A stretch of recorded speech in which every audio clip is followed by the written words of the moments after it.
Yeah, I gotta. Okay, everybody. Hola. Here we go. Vlad's dressed up. He's dressed up in all blue for today. He's That's wearing right. his Antrea shirt and his Antrea hat. I wish. Wait, should I be getting an entry swags?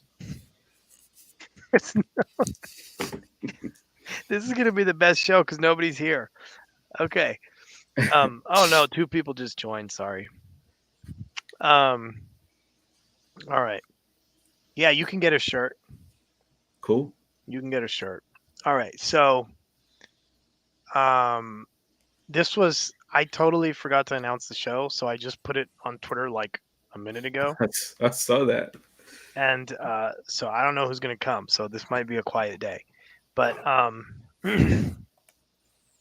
so this originally the idea here, the thing that we ran into was this issue. Vlad, do you want to introduce yourself? It's been a while since you've been on the show. Everybody knows me in a meme. Vladimir, staff at VMware. Um, do everything in Go. Oh, okay. Registration. He's also the author of CrashD and TL for Sonabui over here Yeah. at VMware. I guess you haven't heard the switch. What's that? I'm switching. I'm going to a new BU. Oh, I I didn't know probably that. should. I probably should post something somewhere where we hang out. You didn't tell me that. Oh, Pear is here. Pear and Junjin is here. Cool. Okay. So, no, I didn't know that.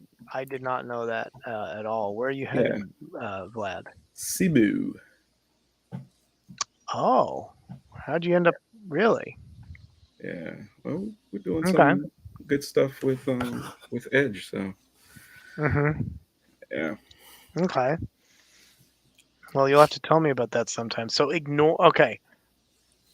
So we saw this Golang protobuf registration conflict. Have you ever heard of that before, Vlad? No. I'm Stoiocus. looking at the code. Okay. So we ran into this one, and Stoiocus, I will give you the StreamYard link in case you want to actually join the stream. Um, Here we go. Stoiocus. Here he is. Okay, I gave you the link if you want to join the stream, Andrew. So Andrew and some other people had mentioned this Golang protobuf registration conflict. We saw this in KPNG recently, and I realized I haven't looked at this protobuf stuff in a long time. Hmm. And I think the first thing that I think we should probably talk about is like protobuf. Where does protobuf begin and GRPC begin, right? So, uh, everybody say hi to a meme. You know, he's the Windows TL at VMware nowadays for Kubernetes. Hello, Um, folks. Hello, hello. so, who wants to answer this one for folks that are new to gRPC or protobuf? What's the difference? GRPC protobuf is the wire format. It's the binary wire format, and it's driven by an interface. What do you call it? Protocol. Definition language. Yeah, ideal. Yeah. Ideal. gRPC is more of a framework built on top of HTTP that allows you to do, as it's in the name, remote procedure calls.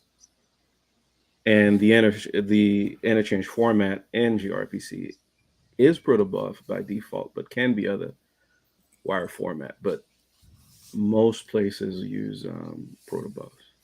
Yeah. Have you tried to use another serialization library besides your PROTOBUF?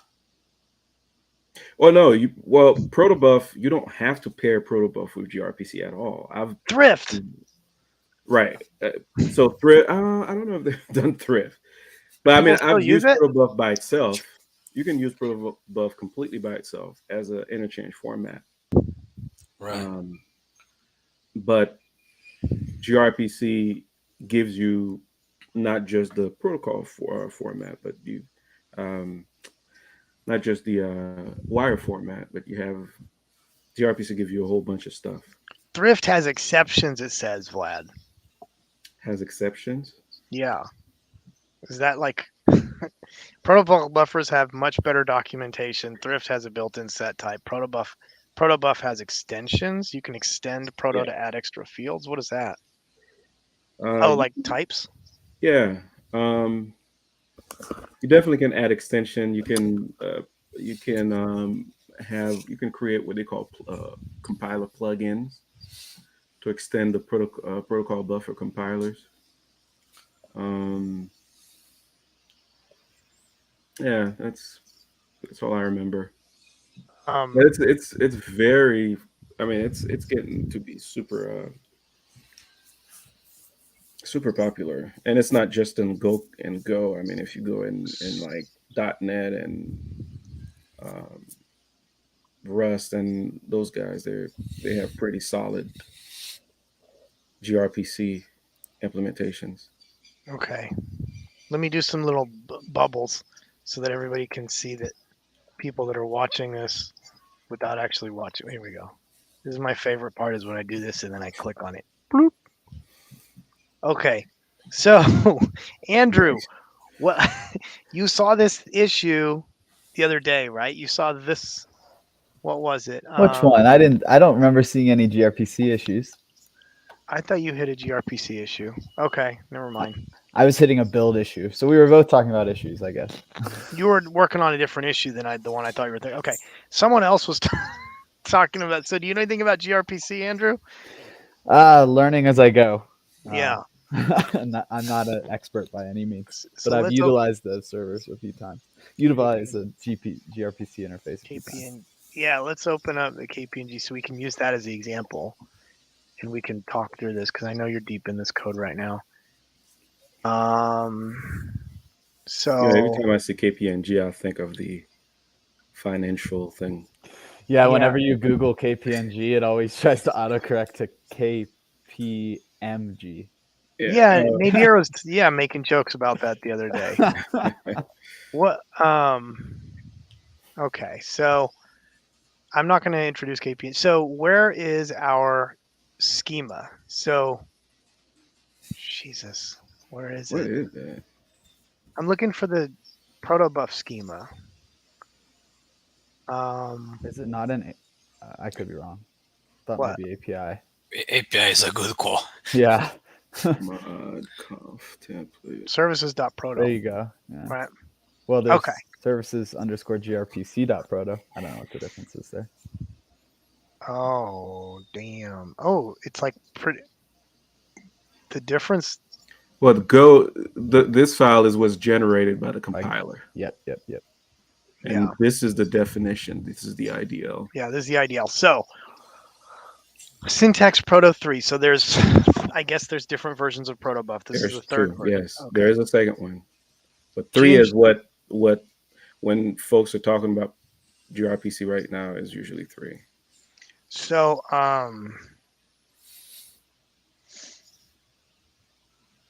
so the first thing I see here is there's a service type. Mm-hmm. Okay, so there's a service, and a service represents what is it? So there's a service. So let's look at the types. There's services. There's messages. And that's it. Okay. Oh, that's your it. service is a gRPC construct. The other stuff, messages, is what makes up your wire format. Okay, so there's services, messages, and enums, and then enum, whatever. And you have options. And you're calling this the wire format. Yeah, that's Okay. The message is what you use to define what you want to send.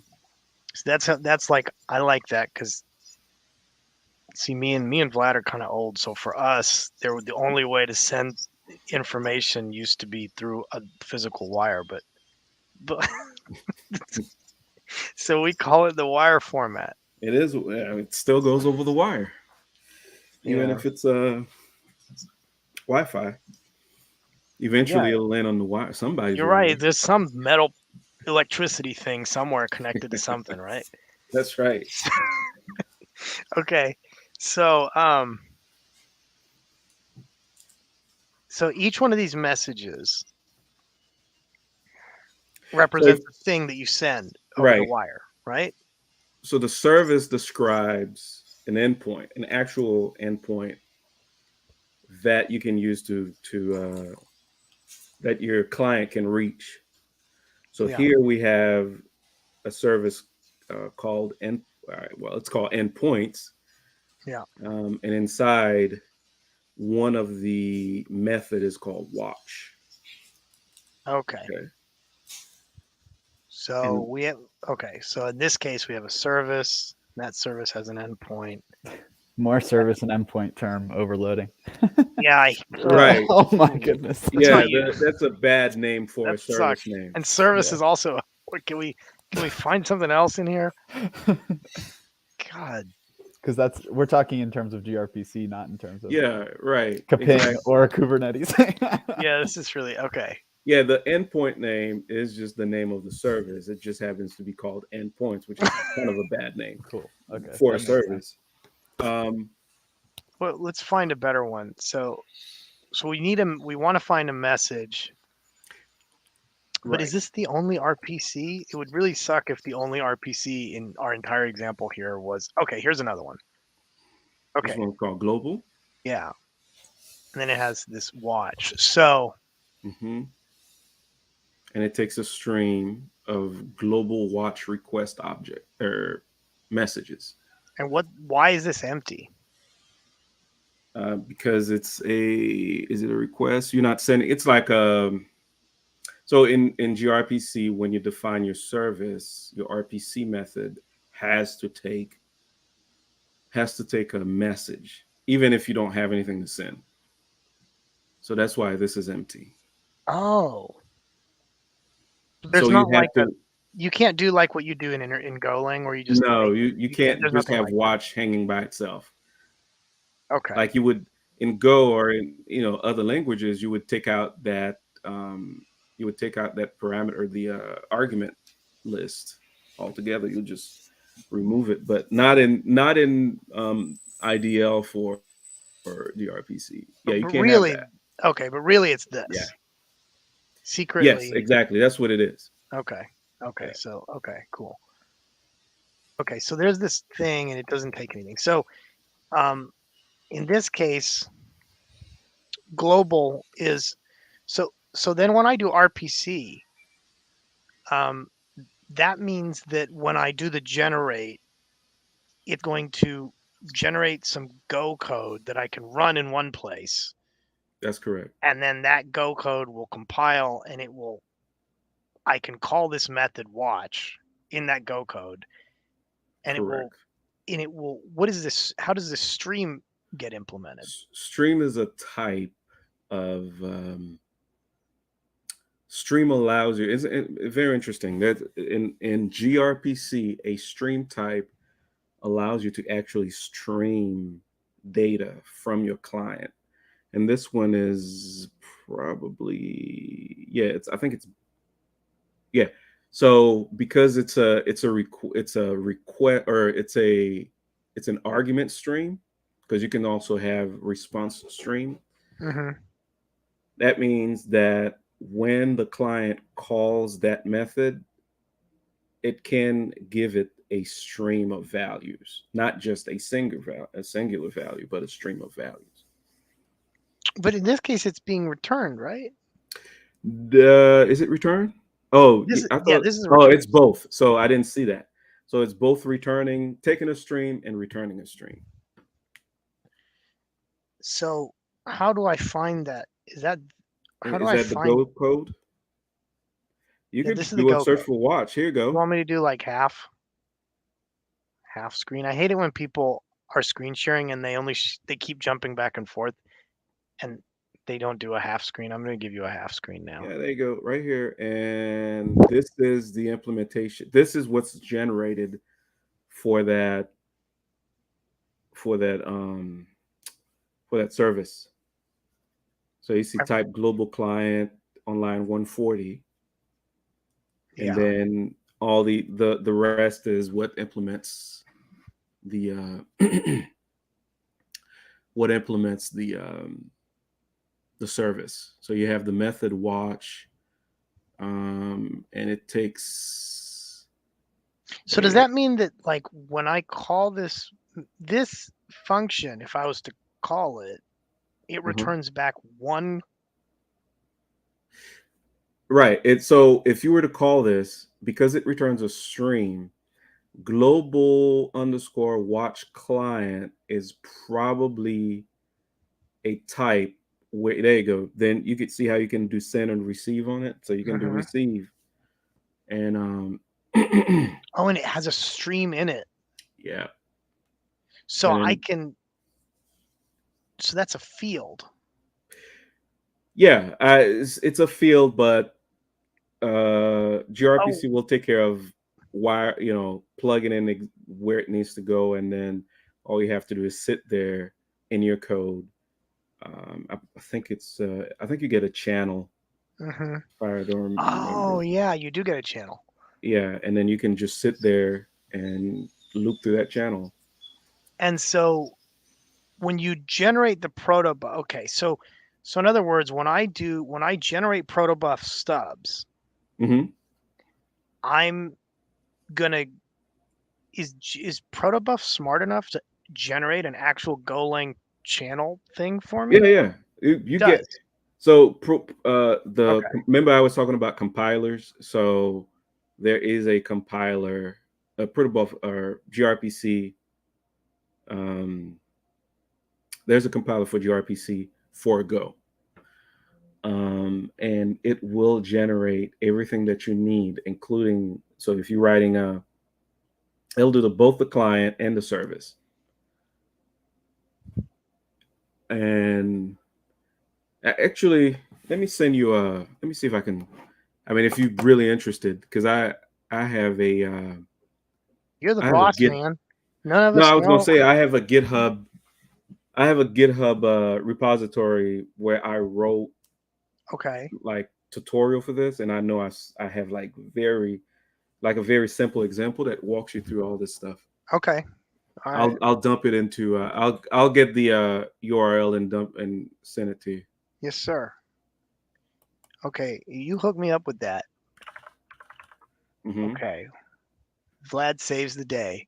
We didn't know what we were going to do today, and then we decided what we were going to do, and we didn't know anything about it, and then Vlad just decided to just show up and make Hey us man, all who look said dumb. GRPC? That was a good shortcut. Thanks.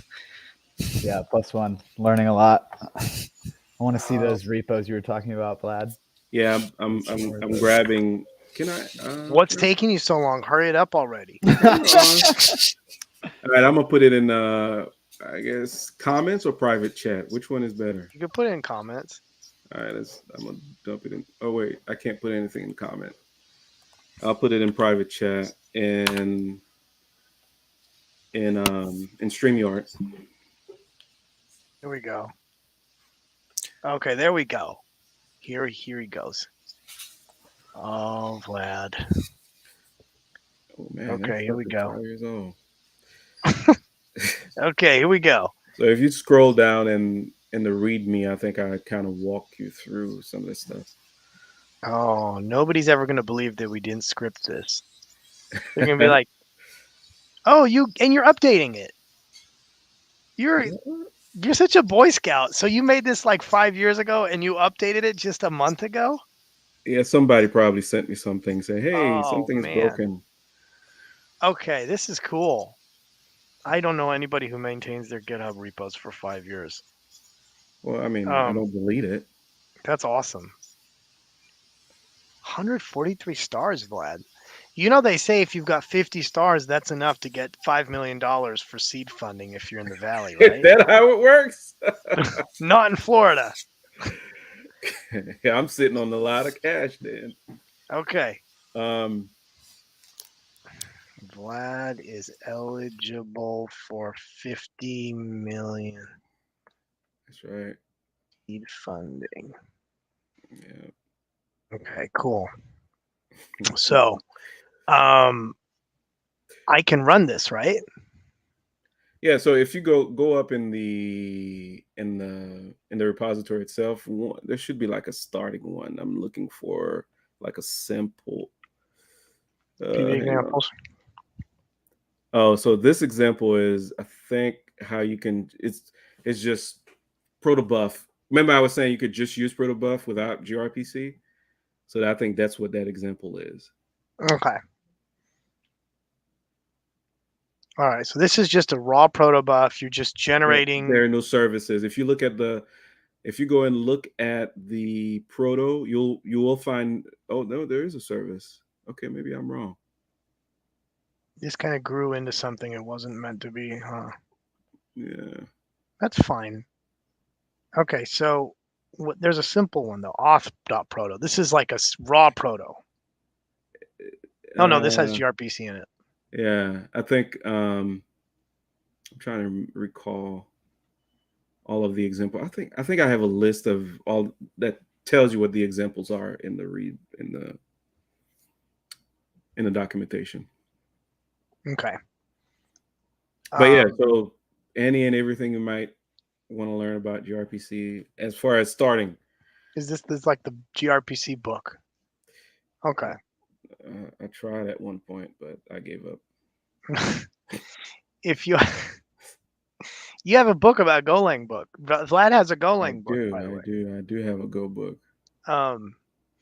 Go and the gRPC framework. Let's just pull it up. Vladimir Vivian Golang. Where's the book? Where's the book, Vlad? You just clicked away from it. Learning Go, yeah. Right? So I could buy this. Yeah. Go on Amazon. Yeah. .com. Unless I change shortages, you could buy this book right now. Okay. Yeah.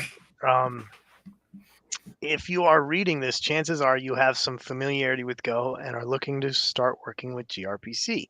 Or maybe you have been working with gRPC in a different language.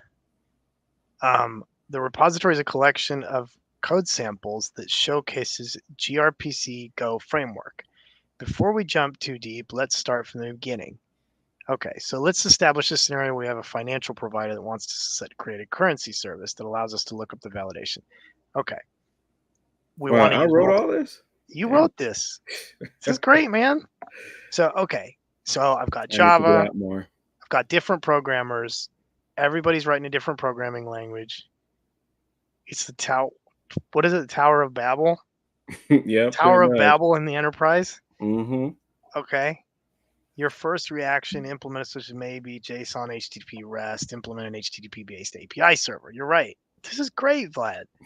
And okay, so all right, so we don't want to do JSON all over the place. So and then you say SOAP because you probably did this in Java like 20 years ago, like I did, right? I did. So hey man, you gotta show respect for the elders, right? Yeah, that's right. Man, I'm bowing down right now. That's crazy. I can't even imagine. I was 5. Okay, so when Andrew Stoikas was like 5 years old, okay, running around in diapers, Vlad was writing SOAP-based web technologies. That's right. right. So he was writing a big XML file on running on WebLogic, or oh my goodness. Yeah. So you would make a big XML file, and then that thing would generate a whole bunch of Java objects for you. This used to be how you would access the European Bioinformatics Institute. Instead of a REST API, it was cool because you could write a massive Java program. I used that in grad school. And I remember I used to love SOAP, man. I don't know why it went away. But SOAP, I don't know. I don't know. Terrible. It seems like it came back because guess what we're doing now? GRP. Why? Let's see. XML sucks. Yep. Encoding SOAP was resource. Yeah. Cumbersome contract. Yeah. Were meant for machine but created by human. Oh, interesting. Yeah. So but it was real similar to what we're doing now with GRPC. I mean, it's really close. The IDL in gRPC is meant for both human and machine, arguably. But I mean, from an end user perspective, I can take a SOAP client and pretty much run it the same way I'd run a gRPC client, right? If it's all Yeah, genuine. but the tooling was clumsy, and there were concerns bleeding over other concerns. Yeah. All over the place. No, So- this is by far an improvement to me. Yeah, I mean, yeah. And So plus, the wire format in SOAP was angle brackets in clear text. And here, the wire format is binary. yeah, so it's fast. It's faster and smaller, the whole nine. So exploring protocol buffers. So here's a so this is how you would this is a functional protocol buffer. This defines a type, currency, and its constituencies. So in languages like Go, this would turn into a struct. In Java, this could end up being a class. Whatever container types that you have in your language, this is going to get translated to that. So now I take this and I well, since it's an Antrea show, I don't know if Junjin or anybody has any thoughts. Hey, Chinchi. I don't know whether there's any attempt, anybody's involved in the attempt to move CNI over to using gRPC. So it turns out they're not there yet.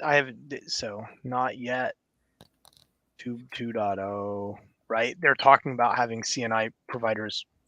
So how does it work today? How do you? I mean, it's an exec call. So, it is an exec call. Okay. Yeah. So when containerd makes a CNI call, what happens right now is containerd. So when you do like CNI add or any of that stuff, I mean, it's basically running, opt/bin/ whatever your CNI is. It's literally calling that as a binary. Right. But is there? I mean, it's a network interface. What's the interface? Is there a definition of all the arguments that your binary supports as a provider? Where's the C? We did a show on the CNI specification. So they have a spec. Okay. And I don't know if they ever actually talk about the exec, the way things are execs. Now this is when, if there's anybody from the Antrea folks that are still here, Junjin is here. Here we go. So Antrea uses gRPC between CNI plugin executable and antrea-agent. Okay. All network interfaces. So above the CNI.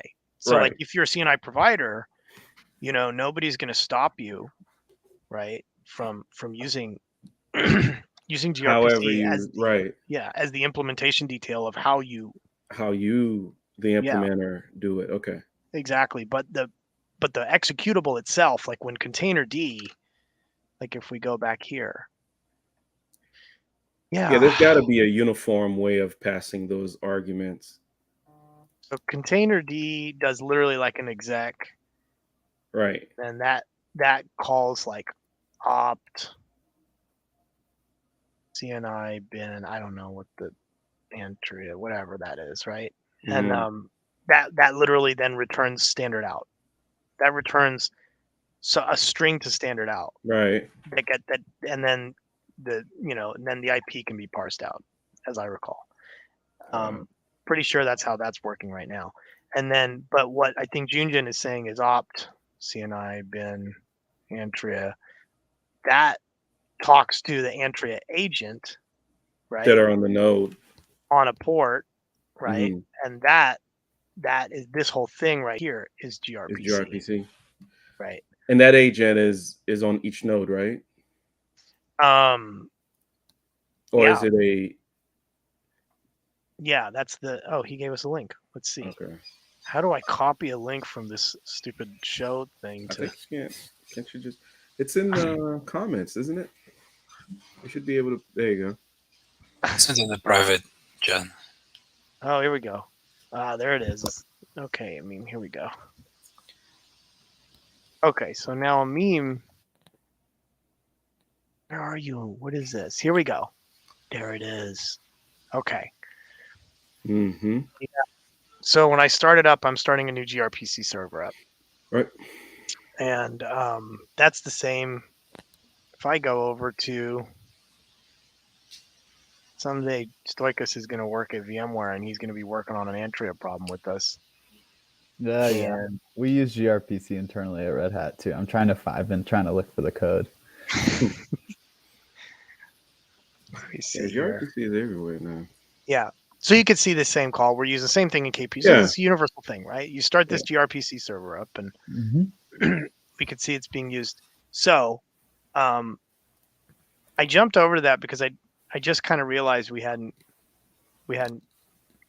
really talked much about how this applies in the real world yet, and some people might be wondering, like, why are we even talking about this today? So so there's CNI, there's CSI, there's the Kubelet, right? And then the Kubelet, does the Kubelet make GRPC calls out to things? Not that I know of. No. Okay. I know there's There's a lot of keps about it, which is why I'm asking, because they say There- a lot about it. Yeah. There's is it GRPC? Let me see all these sig node keps that talk about GRPC?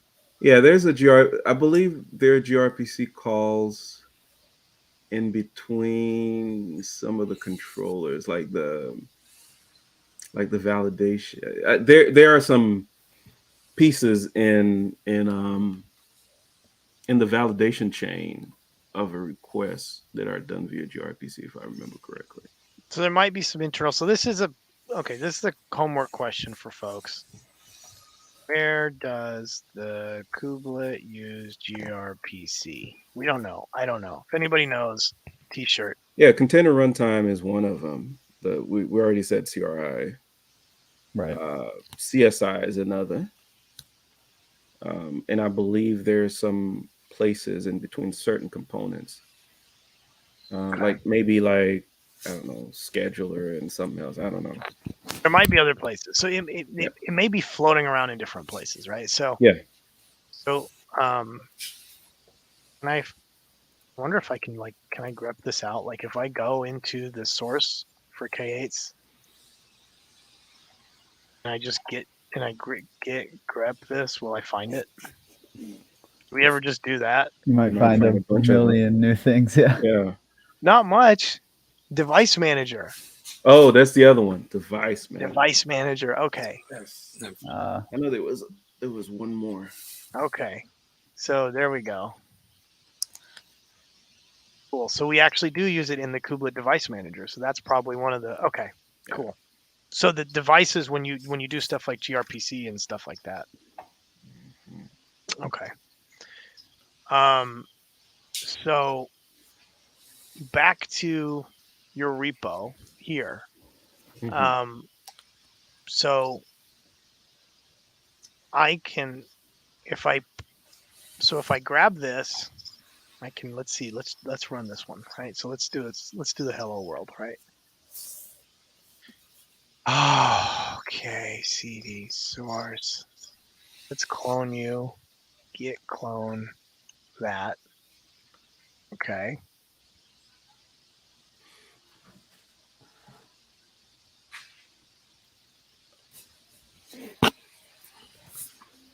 Okay.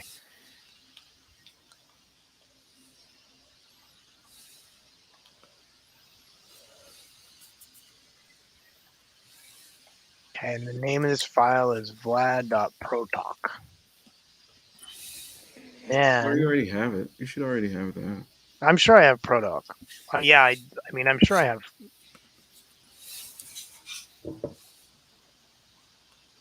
Okay. So, oops, I meant to do this. No, what I'm saying is you don't even have to retype this. It's already in the. Oh, you mean I already have the? Yeah, it's one of the examples. Oh, okay. I can just use your thing. Well, whatever. Too late. At Vlad. Okay. Cool. So I could do that, and I could generate this file. Mhm. Okay. And now this file is ready to be compiled and used. Yeah. But it's not GRPC. It's just a way for you to exchange data, those messages basically, over the Yeah. wire. Yeah. So I could compile this, and then I could call these methods, and they would return these values. I made a Java bean, right? So Yeah. okay. So now, Matter of fact, if you go back to the repository, it probably shows you how this is being used in the example, okay. how it's being called. So let's go back to your original repository. Yeah, if you scroll down, so these are the types that got generated, and so currency got generated, and now it's being used. So now we're using it. So basically, what this example is showing you, by generating my own wire format, I can use it to store data in basically in a file that stores the data as a binary format So you're gonna using the protocol that was generated. okay. So I can take a CSV file as input. So in Mm-hmm. this case, in this example, you take a CSV as input, and then you have you have like a parser that you write yourself. Yeah, no, the parser is what was generated for me. Who's parsing? How can it parse CSV? No. So This one, if create protobuf. This one. See, you had to write this yourself. You had to read the oh, CSV. there it is, right here. Right? Yeah. Yeah, basically it's just reading some values and generating the value. It's just part of the example, not consequential. So I mean, what you are marshalling here is the list of the PROTOBUF items. Correct. Yeah. That's correct. Okay. It's just that the data is coming from a CSV file. That's all. I could have typed it all manually.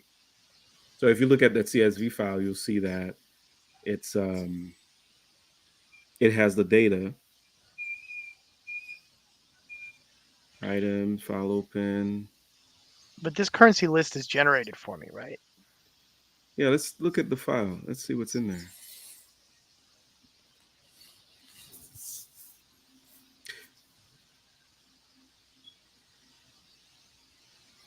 No, this is this right here is what was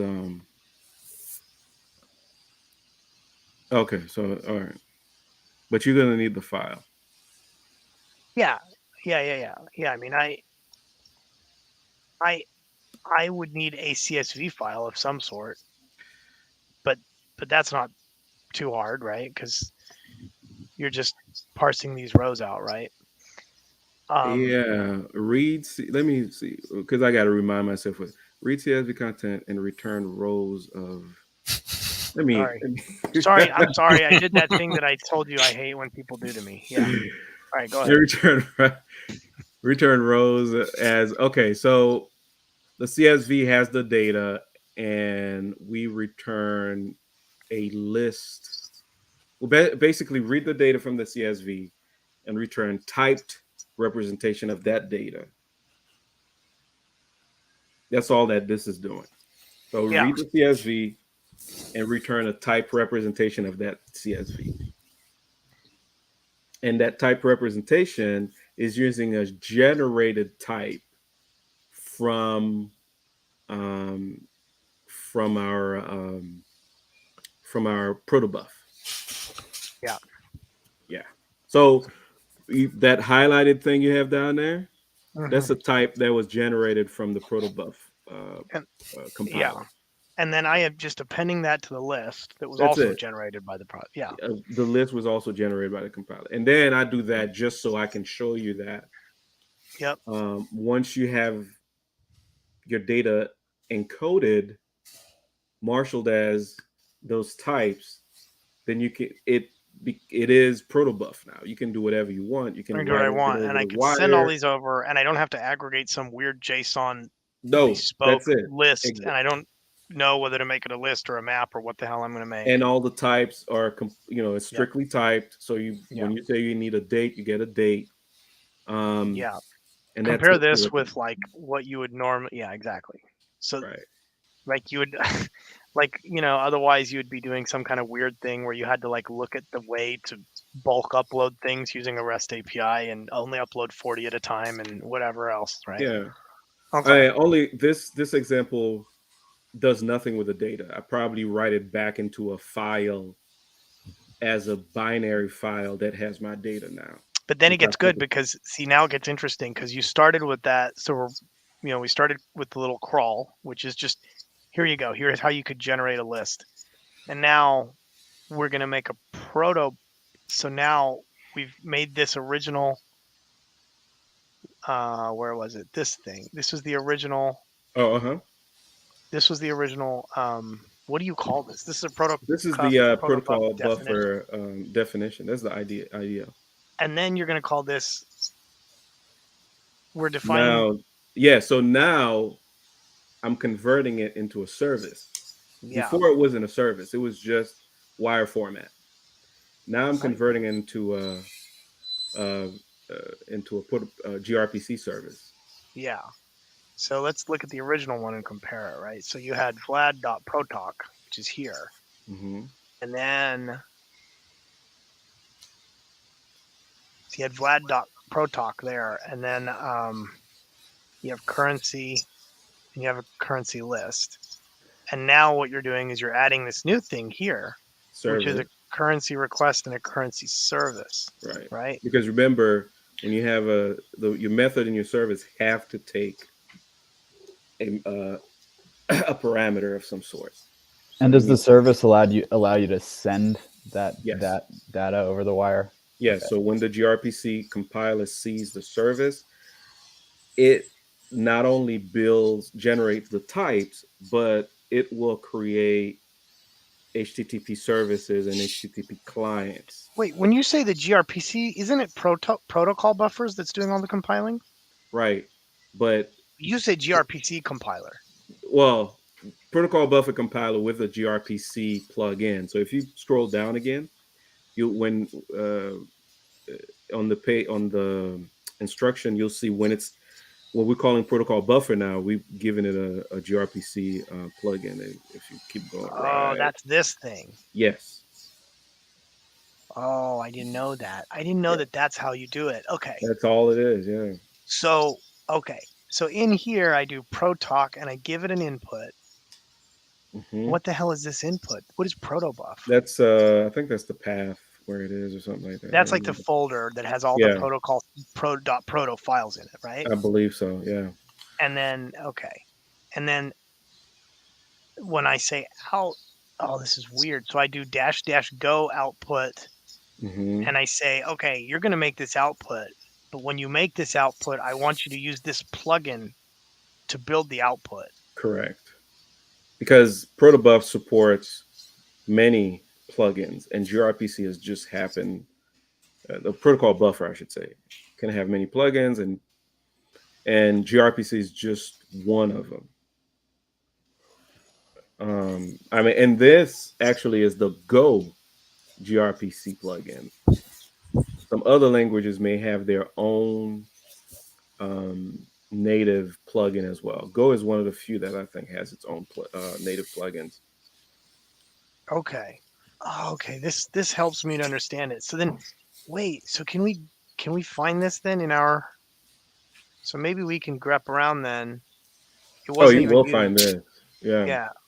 So this is everyone has this. So in our make file, because I've never understood how we did this. There you go.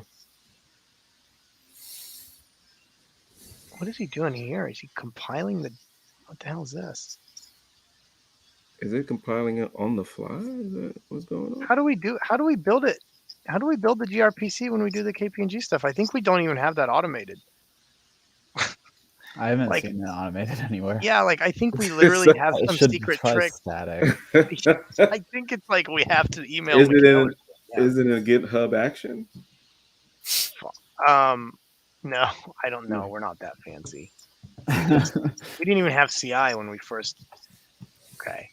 I thought I filed an issue for this, didn't I? I thought I filed an issue for add make target for GRPC compilation. Someone probably compile it locally and then just save the generated file and push that. Yeah, I'm gonna ask Neha. So you're looking for the actual raw not protobuf files, the raw gRPC like schema. Yeah, I mean, why don't we? I thought we had a make target for this. Yeah, the schemas are there. What's not there is how are you building them? Okay. Yeah, we don't know. We don't have a make target for this. Right. So I think we have to ask Vivek this on To Friday. generate the Go bindings, you mean? Or the Yeah. Go? Right. So Yeah, they to probably generate- just ran it once and then tracked the file. Right, exactly. Yeah. Somebody probably did it locally. That's and all then that pushed happened. the result. So Nobody- if we updated that, we would have to obviously Yes. update. I swear I filed an issue about this, and it's like, what did somebody do? Close the issue or something? I don't know. Or maybe it got stale rotten or whatever. Well, Okay. maybe I can go look into it now that I'm having Yeah, fun. if with somebody Yeah, that would be add awesome. I was gonna Yeah. say if somebody add a new method in the service, then You're you have to screwed. go through the motion of Yeah, it would be great for us to have like a hack. Oh no, we're going to turn into Kubernetes. We're going to have hack verified GRPC and hack make art. No hacks. Take Okay. away the hacks. Yeah. Whenever there's magic happening in any cube repo, go look at the hack directory. Yeah. So okay. All right. Okay, it's 4:50, and like But that's how it works, man. I mean, this is I'm That's happy with awesome. where we landed here. Like we've been able to go through all this. We've been able to see how the protobuf. So for folks that are wanting to understand this, like the whole thing that we've sort of gone through today is the protobufs as a serialization format, and then the GRPC. The fact that like when you use the protobuf compiler, you actually give it a plugin that understands how to make take these basic protocol buffer things Yep. and sort of interpret this service stanza so that now you can make let's see, I'm sure he pasted it right. So like now we get where's the generate, what do we generate? So now The Go bindings or well, we already had the Go bindings, but now we're get currency service server, right? a service, yeah. Currency Yeah, service that's server, service. right? What was the question? I'm sorry. I think these are the things. So if I look back here, you added this currency request and currency service, right? Mhm. And by virtue of adding those things, we now get this currency service server generated for us, right? Yeah, see the compiler will generate yes. currency Exactly. PBW, Yes. right? That's the Go code. Yes. And it also, does it generate this request also for us? That's a does. new one? Mhm. Yeah, All so the those are type- both new, right? All the types that you have in the IDL will get a Go type. Yeah, so if I generated add code. /git commit neshem, I know don't worry, I'm not going to pull request this. I know it's redundant. I'm doing it for the sake of the diff, right? So now if I go in here and I vim vlad.protalk, I get rid of all this, and then I put this in here, right? Mm-hmm. So here we go. So here's what we've added, right? We've added now currency server, a currency Mhm. request, Yep. and we've why are And you these saying- corresponds to the two things we've added to the original protobuf. But we also changed the currency. It used to be a message, and now it's a type. No. It's a message in the IDL, it gets generated as a currency type in Go. Wait, what did I do? Hold on. I wrote the Golang over I meant to do Oh, this. did you? Yeah. What the hell? So Okay. the message that you have there, those will get generated as regular Go types. And then the minute you create a service, you're going to get a server generated for you. Okay, so yeah, okay. So how come you got rid of the package? You should have kept the package, Vlad. Oh, I removed it. You got rid Oh, of it. you know what? I think I specify it in the That's fine. I'm just teasing you. command line. I'm just teasing you. Vlad, I have a question for you. What Yes. is the main difference between GRPC versus just standard like RPC2? It's just that the data encoding model isn't with PROTOBUF anymore. What do you mean by RPC2? So I was looking through, I work a lot on Oven Kubernetes and we actually use RPC, just a generic Oh, RPC server. you mean the version at the Mhm. top of the Well, I didn't know if there was a difference between RPC and GRPC, or if there even is such a thing. GRPC is an ensemble of a framework that uses by default or usually uses PROTOBUF. And it's always PROTOBUF version 3, I believe. Okay. But there is a PROTOBUF version 2, if that's what you're referring to. Mostly used inside Google, much heavier, at least from what I remember when they were describing it. Much heavier, but very flexible. But version 3 of the protocol buffer shed a lot of the flexibility for simplicity. So the version 3 that we use, that you'll see used all over the place, it's a little bit lighter than the version 2. Okay. I've seen version 2 somewhere, but I can't remember where. But I believe the protocol buffer compiler should be able to compile either one of them. Okay. Yeah. Makes sense. So we can see now, since we've added these services, now we generate a lot more stuff here. Right. So Right. we're generating a lot more. So we could see now there's these imports because we're importing. So the first thing that happens is protocol buffers are generating this .NET context, and it's this, and they're importing them for us so that this file, we can compile it in. It's going to import all the GRPC stuff we want. And then it's going to now give us this type of currency request. And it's going to give us all those functions around it. And then it's going to, I'm looking for the server. Yeah, here's the server. Right there. You have new currency service. So generate both the client. Is this kind of this context is like a kube config context, kind of, right? It's like, this is how I connect to my server thing. No, this is a Go context. Oh, that's a Go context. Yeah, it's strictly programmatic context. Where's the thing where you tell it when you initialize the client? What do you mean? Well, if you go right above where you are, you see stop mid screen. You have new currency service client. Yeah. So this is the code that is generated for your client. So if you wanted to call that code across HTTP wire, that's what you would as a client. Okay, so you I also can have that code running as a server somewhere too. Okay. Oh yeah, and this is why whenever we do, so then somewhere in here when we initialize our clients, we must be reading this in, right? In our local net client v1, where do we do it? Dial, is that it? Probably. Yeah. We must be using something in here where there must be something that new global client. Yeah. CC GRPC client interface. Somebody's calling that. Yep. You have to be calling that somewhere. Who's calling Go? Okay. API to store. So here's where we do that, and then we send it this connection. right? That And connection, then j.dial was dial. dial is how you GRPC set up dial. that's how Okay. you set up the connection.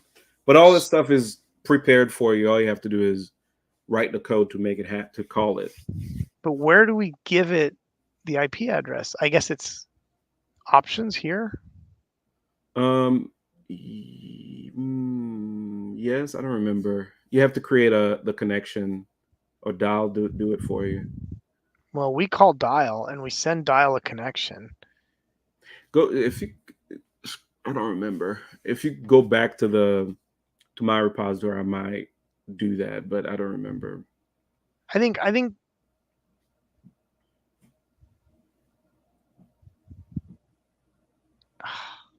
But yeah, it's when you're building the connection, you have to tell it what what the IP is and stuff like that. yeah.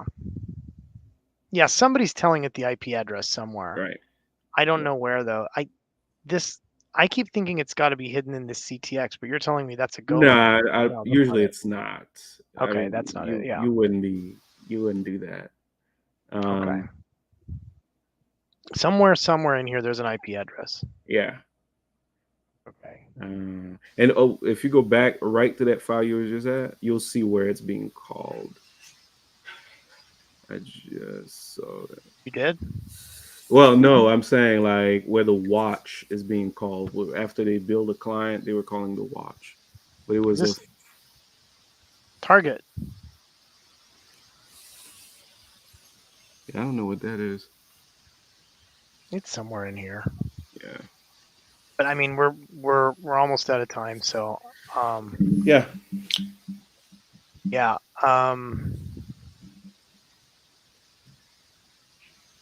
Where is it? Why are we in the back ends? I mean, oh, this is the worst.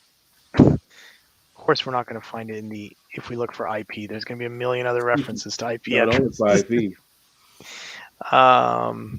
I like dial. That was better, right? So you had an idea, right? So there is this flag here on 17 where it passed the remote API server. that's it. Oh, there you go. So we're binding that to server. So watch has a server, but watch is a type that's generated, right? I mean, Yeah. so watch is generated. So it's in the protobuf then. So is there a server in here? Yeah. Oh. Yes. Okay, there it is. Yeah. You generate both a client and a server. So the server is a protobuf thing. Got it. Okay.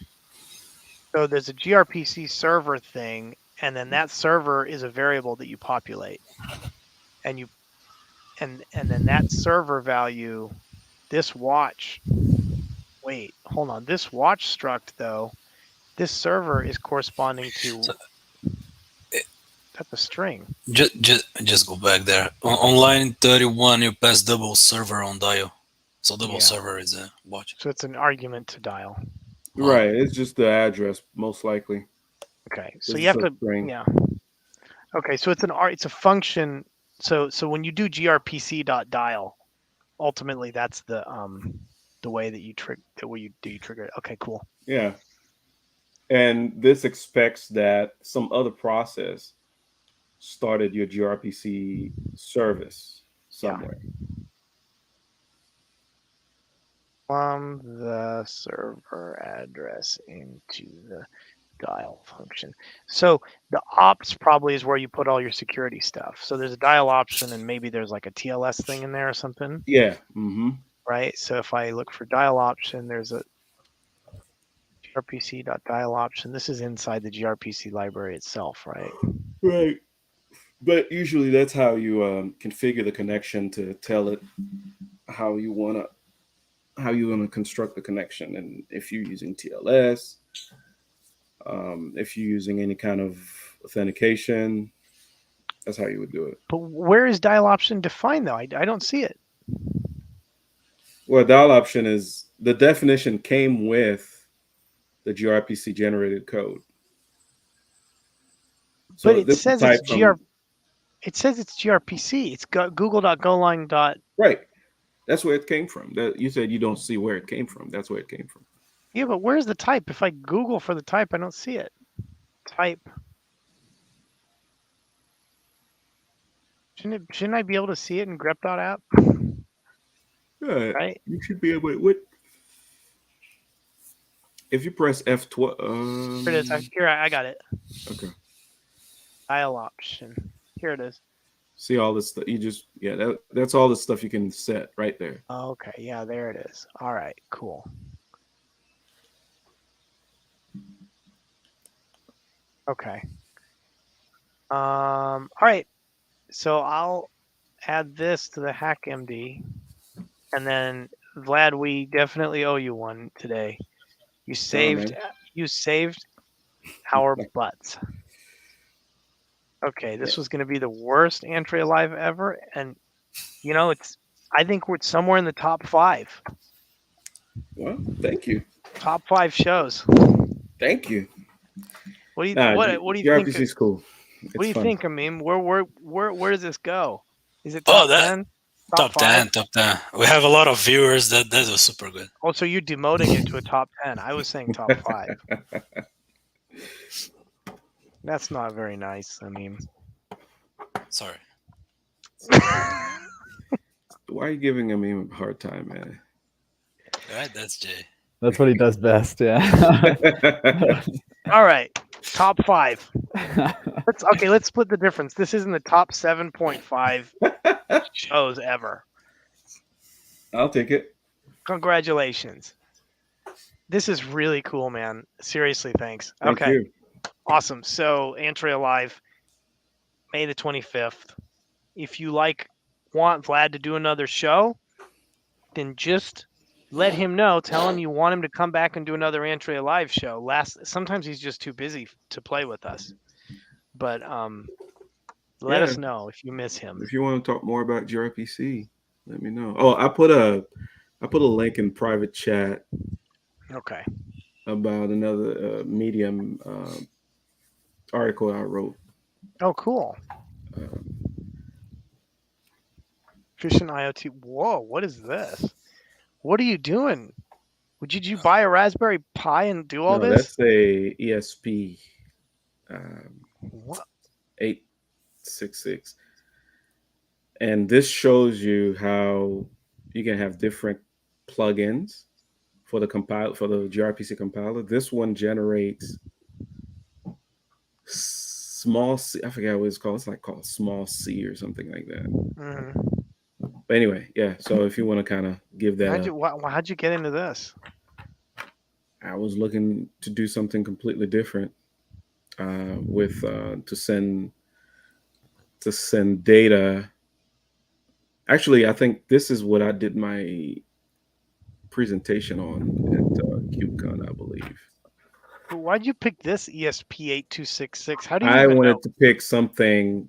What is that? What does It's this a thing do? microcontroller. Why would anybody even know what that is? It's one of the most popular microcontrollers out there, or microcontroller platform. It's from Expressive. What are you trying to build? Okay. Well, this could be like a little IoT device that's collecting. That's exactly what it is, actually. Are you building little robots in your base? Are you like Anakin Skywalker, building your own little robot to follow you around? When I make a mess on the floor, somebody got to clean it, so you build a robot. Okay, so you're building robots, personal robots. Oh man, okay. Vlad's building robots now. That was. And you got what is this, like a breadboard? Yeah, a little breadboard. Oh, that's cool. Yeah. Okay, so if folks want to watch this would be a kind of. Oh yeah, there you go. Oh no, that's just the. Did I never put the link to it? Okay, but it's on YouTube somewhere. Yeah, we can find it. Okay, so maybe you could walk us through that one of these days. Yeah. Okay. Yeah. Well, you're always welcome. All right, guys. Show. That was fun. Yeah. All right. Thanks, Soika. Yeah. Thanks, everyone. All right. Awesome. Thanks, everybody, for coming. Okay, all right. Bye.